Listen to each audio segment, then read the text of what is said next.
નમસ્કાર, આપ જોઈ રહ્યા છો નેશન પ્લસ ન્યૂઝ. હું છું આપની સાથે હેતુ ભગત. સુરેન્દ્રનગર જિલ્લામાં હોળી ધૂળેટીના તહેવાર પૂર્વે જ પોલીસ એક્શન મોડમાં આવી છે, જેમાં સાયલા રાજકોટ નેશનલ હાઈવે પરથી એલસીબી પોલીસે ઇંગ્લિશ દારૂનો મસમોટો જથ્થો ઝડપી પાડ્યો હતો. સુરેન્દ્રનગરમાં આગામી હોળી ધૂળેટીના તહેવારોને અનુલક્ષીને જિલ્લા એસપીની સૂચનાથી એલસીબીની અલગ અલગ ટીમો હાઈવે અને સીમ વિસ્તારમાં સઘન પેટ્રોલિંગ કરી રહી હતી. આ દરમિયાન સાયલા પોલીસ સ્ટેશન વિસ્તારના સામતપર ગામ પાસે બની રહેલા નવા ટોલનાકા પાસેથી એક શંકાસ્પદ ટાટા કંપનીનો ટ્રક પસાર થઈ રહ્યો હતો.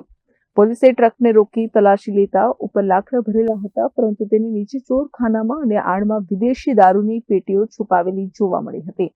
પોલીસે તપાસ દરમિયાન 39,19,504 રૂપિયાની કિંમતના ઇંગ્લિશ દારૂની નાની મોટી કુલ 3,816 બોટલ મળી આવી હતી. દારૂના જથ્થા ઉપરાંત 10 લાખની કિંમતનો ટ્રક અને મોબાઈલ ફોન મળી કુલ 49,19,504 રૂપિયાનો મુદ્દામાલ કબજે કરવામાં આવ્યો હતો. પોલીસે ટ્રક ચાલકને ઝડપી પાડી તેની વિરુદ્ધ સાયલા પોલીસ સ્ટેશનમાં પ્રોહિબિશન એક્ટ હેઠળ ગુનો નોંધી આગળની કાર્યવાહી હાથ ધરી છે.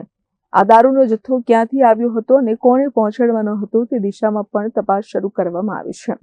Rajesh બહુરાશી, nation plus news, Surendranagar. સમાચારોના સતત અપડેટ મેળવવા માટે અમારી નેશન પ્લસ ન્યૂઝની યુટ્યુબ ચેનલને સબસ્ક્રાઇબ કરો, બેલ આઇકન દબાવો અને જોડાયેલા રહો ફેસબુક, ઇન્સ્ટાગ્રામ અને ટ્વિટર પર.